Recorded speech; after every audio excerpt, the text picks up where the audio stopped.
وہ زمانہ جب لاہور میں بحری جہاز بنتے اور دریائی تجارت ہوتی تھی۔ نامعلوم مصور کی بنائی اور وائلڈ سٹی آف لاہور سے منسلک تانیہ قریشی کی فراہم کی گئی واٹر کلر پینٹنگ، جس میں لاہور کے خضری دروازے کے باہر کی تب کی سرگرمیاں دکھائی گئی ہیں جب راوی دریائے شہر کے دیواروں سے ٹکراتا گزرتا تھا اور یہاں تجارت ہوتی تھی۔ تب راوی دریا لاہور شہر کی دیوار کے ساتھ بہتا تھا۔ مغل شہنشاہ اکبر کے دور میں بنا خضری دروازہ دریا کے گھاٹ کے ساتھ تھا اور یہاں کشتیاں یہیں سے چلتی تھیں۔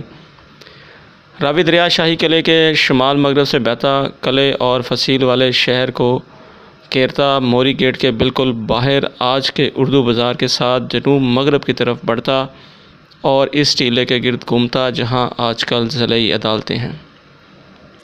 راوی کے اس وقت کے اور موجودہ راستے کو سمجھنا شاید یوں آسان ہو جائے کہ اکبر کے چچا کامران مرزا کی بارادری جو اب دریا کے جزیرے پر ہے اس سے 2.5 کلومیٹر دور تھی۔ کامران جو لاہور کے حاکم تھے۔ حمید اپنی کتاب لاہور کی یادوں میں لکھتے ہیں کہ قلعہ لاہور کی حالت اس زمانے میں کچھ اچھی نہ تھی، اس لیے کامران نے دریا کے پار اپنے وسیع و گل ریز باغ درمیان ایک عالیشان محل بارادری تعمیر کرایا۔ تب ٹھٹھہ اور لاہری بندر سندھ، ملتان اور پنجاب کو ہرمز، بشیر اور بصرہ سے جوڑتے اور مغربی ہندوستان کا فارس، ایران سے تجارتی رابطہ بناتے۔ مغل شاہی میں جلال الدین محمد اکبر کا دور آیا تو M.N. پیئرسن کے مطابق محصولات زیادہ زمین ہی سے آتے تھے۔ W.H. مورلینڈ نے تاہم یہ مانا کہ اکبر گجرات سے بحری جہاز بحر احمر میں بھیجتے تھے۔ ابو الفضل اکبر نامہ میں لکھتے ہیں کہ اکبر نے سمندر کا تجربہ 1572 میں تب کیا جب انہوں نے گجرات پر قبضہ کیا۔ سورت، جسے خلیج کیمبے کی بڑی بندرگاہ بننا تھا، کو فتح کرنے کے بعد اکبر نے 2 بحری جہاز اپنے بیٹے سلیم کے نام پر سلیمی اور الہی یا تو تیار کروائے یا حاصل کیے۔ ان ہی جہازوں پر شاہی خواتین 1576 میں حج پر گئیں۔ شیریں مصوی کے مطابق اکبر کی سوتیلی ماں اور ہمایوں کی بڑی بیوی حاجی بیگم 13 سال پہلے حج پر گئی تھی۔ یا تو زمینی سفر کیا ہوگا یا سندھ کے راستے بحری سفر، کیونکہ وہ دلی میں رہیں اور اکبر سے ملنے آگرہ ان کی گجرات فتح کے بعد ہی آئیں۔ اس سے اشارہ ملتا ہے کہ وہ ملتان کے راستے واپس آئی ہوں گی۔ بہرحال آئین اکبری میں ایک باب آئین میر بحری ہے۔ اس میں لکھا ہے کہ مشرق، مغرب اور جنوب کے ساحل پر بڑے بڑے جہاز بنائے گئے جو مسافروں کے لیے راحت کا سامان ہے۔ بندرگاہوں پر خوشحالی آ گئی اور علم کو فروغ ملا۔ مراد یہ ہے کہ مصوی کے مطابق حوالہ صرف شاہی جہازوں نہیں بلکہ جہازوں کی تیاری کی عمومی ترقی کی جانب ہے۔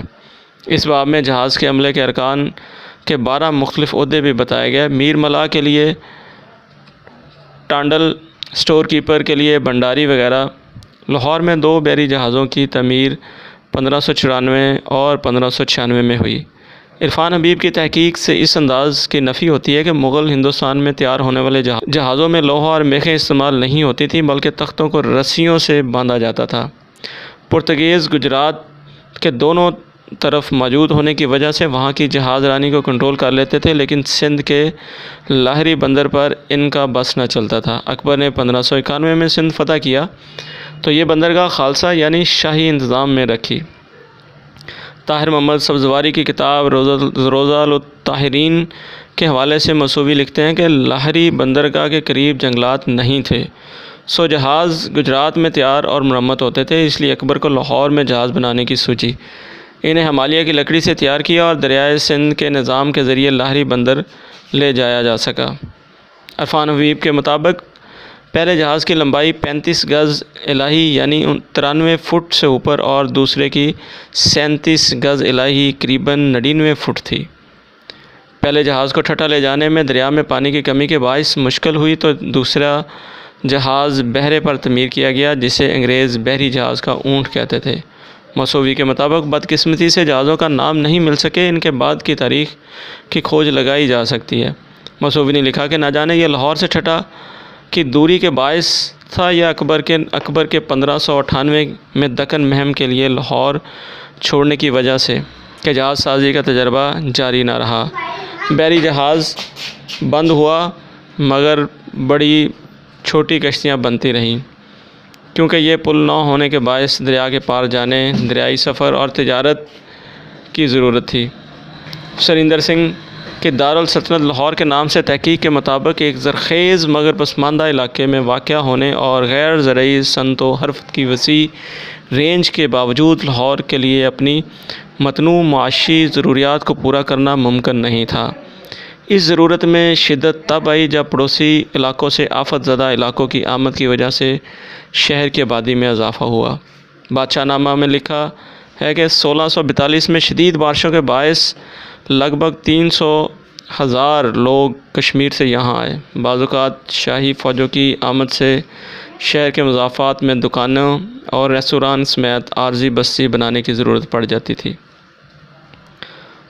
سوداگر مراد آباد سے گندم، سرند سے چاول، آگرہ سے مسالہ، ملتان سے چینی، مسولی پٹم اور مونگا پٹن سے باریک صوتی کپڑے، احمد آباد سے پگڑیاں اور ریشم کا سامان، اور پٹنہ سے لاہور کی منڈی میں ریشم لاتے تھے۔ مغربی ایشیائی تاجر یہاں سے قندھار اور اصفہان کے زمینی راستے سے نیل لے جاتے تھے۔ آرمینیا کے سوداگر یہاں سے چوڑے عرض والا ایرانی کپڑا لاتے۔ شہر کے بیوپاری مختلف اشیاء کو کشتیوں میں راوی کے ذریعے ملتان اور ٹھٹھہ پہنچاتے تھے۔